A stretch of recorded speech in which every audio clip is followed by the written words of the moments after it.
Okay, friends, we're going to read the first chapter of Dealing with Dragons, which is book 1 of the Enchanted Forest Chronicles, and it's by Patricia C. Wrede. Chapter 1, in which Cimmerine refuses to be proper and has a conversation with the frog. Linderwall was a large kingdom, just east of the mountains of Morning, where philosophers were highly respected and the number 5 was fashionable. The climate was unremarkable. The knights kept their armor brightly polished, mainly for show. It had been centuries since the dragon had come east.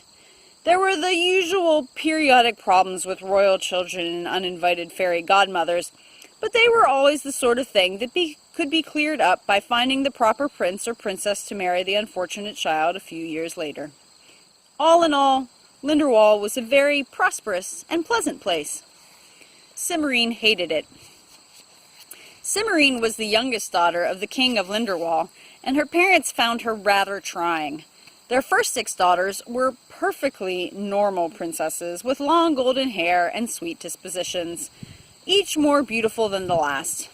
Cimmerine was lovely enough, but her hair was jet black and she wore it in braids instead of curled and pinned like her sisters. And she wouldn't stop growing. Her parents were quite sure that no prince would want to marry a girl who could look at him in the eye instead of gazing up at him becomingly through her lashes. As for the girl's disposition, well, when people were being polite, they said she was strong-minded. When they were angry or annoyed with her, they said she was as stubborn as a pig. The king and queen did the best they could. They hired the most superior tutors and governesses to teach Cimmerine all the things a princess ought to know: dancing, embroidery, drawing, and etiquette. There was a great deal of etiquette, from the proper way to curtsy before a visiting prince to how loudly it was permissible to scream when being carried off by a giant. Linderwall still had the occasional problem with giants. Cimmerine found it all very dull, but she pressed her lips together and learned it anyway. When she couldn't stand it any longer, she would go down to the castle armory and bully the arms master into giving her a fencing lesson. As she got older, she found her regular lessons more and more boring. Consequently, the fencing lessons became more and more frequent. When she was 12, her father found out. Fencing is not proper Fencing is not proper behavior for a princess, he told her in the gentle but firm tone recommended by the court philosopher. Cimmerine tilted her head to one side. Why not? It's simply not done. Cimmerine considered. Aren't I a princess? Yes, of course you are, my dear, said her father with relief. He had been bracing himself for a storm of tears, which was the way his other daughters reacted to reprimands.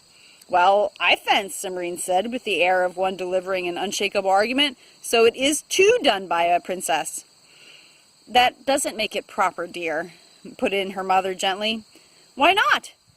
It simply doesn't, the queen said firmly, and that was the end of Cimmerine's fencing lessons. When she was 14, her father discovered that she was making the court magician teach her magic. How long has this been going on? He asked wearily as she arrived in response to his summons. Since you stopped my fencing lessons, Cimmerine said. I suppose you're going to tell me it isn't proper behavior for a princess. Well, yes. It isn't proper. Nothing interesting seems to be proper, Cimmerine said.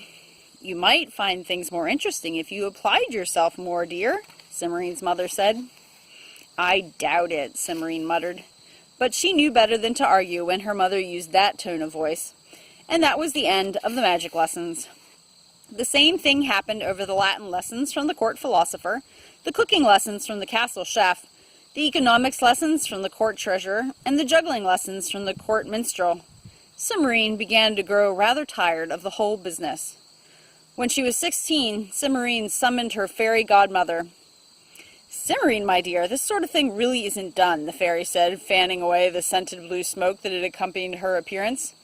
People keep telling me that, Cimmerine said. You should pay more attention to them then, her godmother said irritably. I'm not used to being hauled away from my tea without warning, and you aren't supposed to call me unless it is a matter of utmost importance to your life and future happiness. It is of utmost importance to my life and future happiness, Cimmerine said. Oh, very well. You're a bit young to have fallen in love already. Still, you always have been a precocious child. Tell me about him. Cimmerine sighed. It isn't a him. Enchanted, is he? The fairy said with a spark of interest. A frog, perhaps. That used to be quite popular, but it seems to have gone out of fashion lately. Nowadays, all the princes are talking birds or dogs or hedgehogs. No, I'm not in love with anyone. Then what exactly is your problem? The fairy said in exasperation. This, Cimmerian gestured at the castle around her. Embroidery lessons and dancing and being a princess. My dear Cimmerian, the fairy said, shocked, it's your heritage. It's boring. Boring? The fairy did not appear to believe what she was hearing. Boring. I want to do things, not sit around all day and listen to the court minstrel make up songs about how brave Daddy is and how lovely his wife and daughters are. Nonsense, my dear. This is just a stage you're going through. You'll outgrow it soon, and you'll be very glad you didn't do anything rash. Cimmerian looked at her godmother suspiciously. You've been talking to my parents, haven't you? Well, they do try to keep me up to date on what my godchildren are doing. I thought so, Cimmerian said, and bade her fairy godmother a polite goodbye. A few weeks later, Cimmerian's parents took her to a tourney in Satham by the Mountains, the next kingdom over. Cimmerian was quite sure they were only taking her because her fairy godmother had told them that something had better be done about her, and soon. She kept this opinion to herself.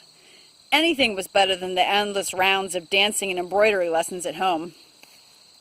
Cimmerian realized her mistake almost as soon as they reached their destination, for the king of Satham by the Mountains had a son.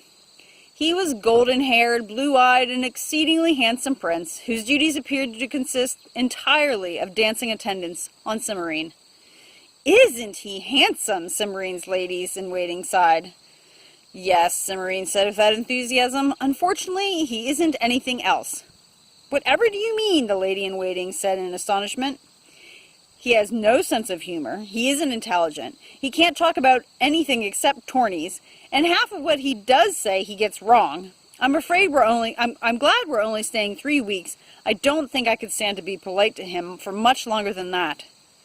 But what about your engagement? The lady-in-waiting cried, horrified. What engagement? Cimmerian said sharply. The lady-in-waiting tried to mutter something about a mistake, but Cimmerian put her chin up in her best princess fashion and insisted on an explanation. Finally, the lady-in-waiting broke down. I overheard their majesties discussing it yesterday. She sniffed into her handkerchief. The stipulations and covenants and contracts and settlements have all been drawn up. They're going to sign them the day after tomorrow and announce it Thursday. I see, said Cimmerian. Thank you for telling me. You may go. The lady-in-waiting left, and Cimmerian went to see her parents. They were annoyed and a little embarrassed to find that Cimmerian had discovered their plans, but they were still very firm about it. We were going to tell you tomorrow when we signed the papers, her father said.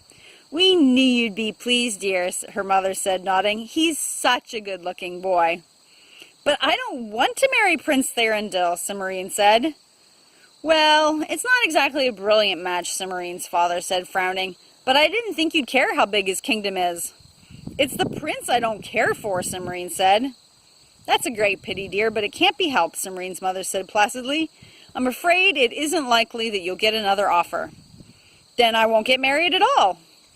Both her parents looked slightly shocked. My dear Cimmerian, said her father, that's out of the question. You're a princess. It simply isn't done. I'm too young to get married. Your great-aunt Rose was married at 16, her mother pointed out. One really can't count all those years she spent asleep under that dreadful fairy's curse. I won't marry the Prince of Satham by the Mountains, Cimmerian said desperately. It isn't proper. What? Said both of her parents together. He hasn't rescued me from a giant or an ogre or freed me from a magic spell, Cimmerian said. Both her parents looked uncomfortable. Well, no, said Cimmerian's father. It's a bit late to start arranging it, but we might be able to manage something. I don't think it's necessary, Cimmerian's mother said. She looked reprovingly at Cimmerian. You've never paid attention to what was or wasn't suitable before, dear. You can't start now. Proper or not, you will marry Prince Thorindil 3 weeks from Thursday. But, Mother... I'll send the wardrobe mistress to your room to start fitting your bride clothes, Cimmerian's mother said firmly, and that was the end of the conversation. Cimmerian decided to try a more direct approach. She went to see Prince Thorindel. He was in the castle armory looking at swords. "Good morning, Princess," he said when he finally noticed Cimmerian. "Don't you think this is a lovely sword?" Cimmerian picked it up. "The balance is off." "I believe you're right," said Thorindel after a moment's study. "Pity. Now I'll have to find another. Is there something I can do for you?" "Yes," said Cimmerian. "You cannot marry me." "What?" Thorindel looked confused. "You don't really want to marry me, do you?" Cimmerian said coaxingly. "Well, not exactly," Thorindel replied. "I mean, in a way, that is—" "Oh, good," Cimmerian said, correctly interpreting this muddled reply as "no, not at all." "Then you'll tell your father you don't want to marry me." "I couldn't do that," Thorindel said, shocked. "It wouldn't be right." "Why not?" Cimmerian demanded crossly. Because, well, princes just don't do that." "Then how are you going to keep from marrying me?" "I guess I won't be able to," Thorindel said after thinking hard for a moment.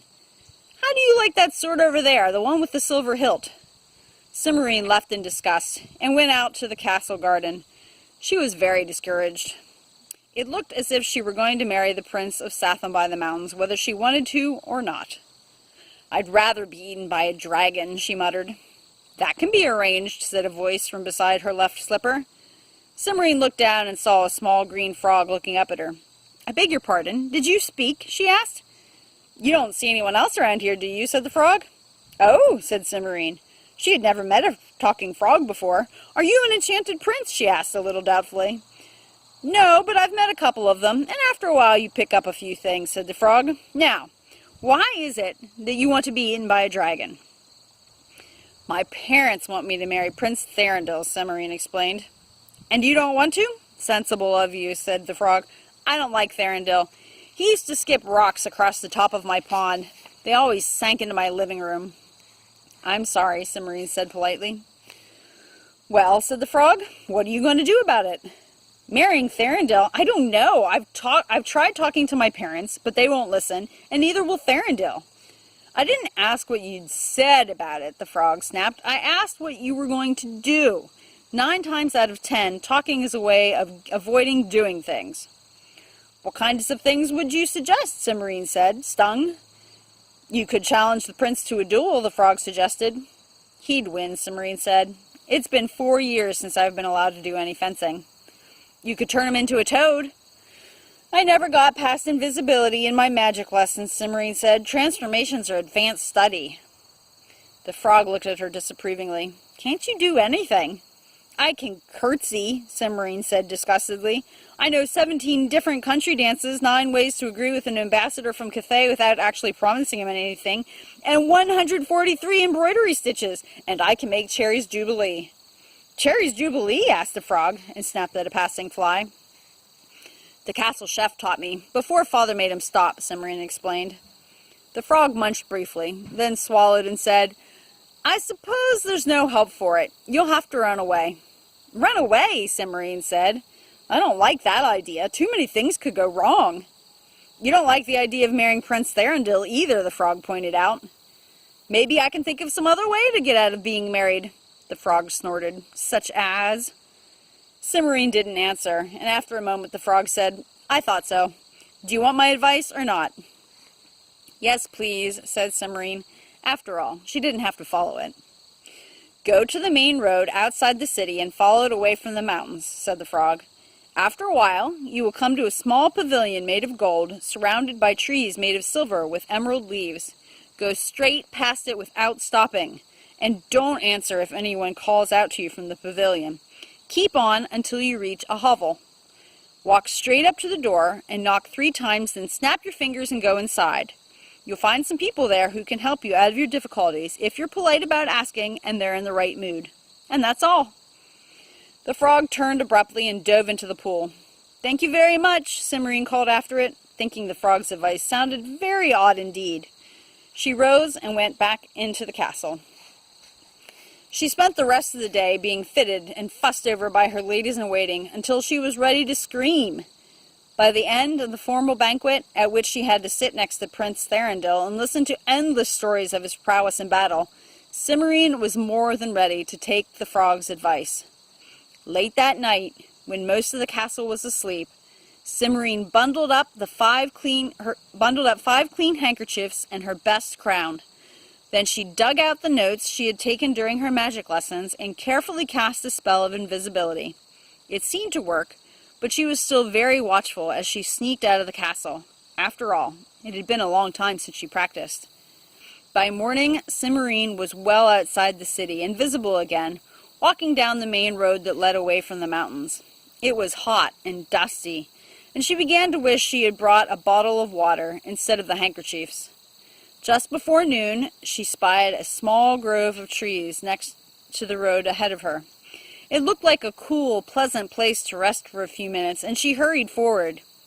When she reached the grove, however, she saw that the trees were made of finest silver, and their shining green leaves were huge emeralds.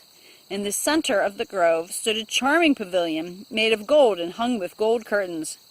Cimmerine slowed down and looked longingly at the cool green shade beneath the trees.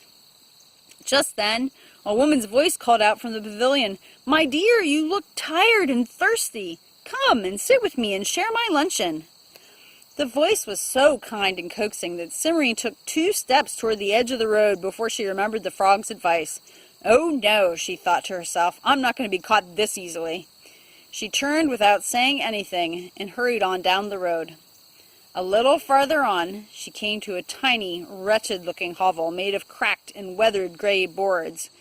The door hung slantways on a broken hinge, and the whole building looked as though it were going to topple over at any moment.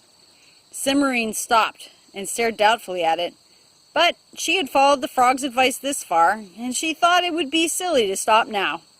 So she shook the dust from her skirts and put on her crown so as to make a good impression. She marched up to the door, knocked 3 times, and snapped her fingers just as the frog had told her. Then she pushed the door open and went in.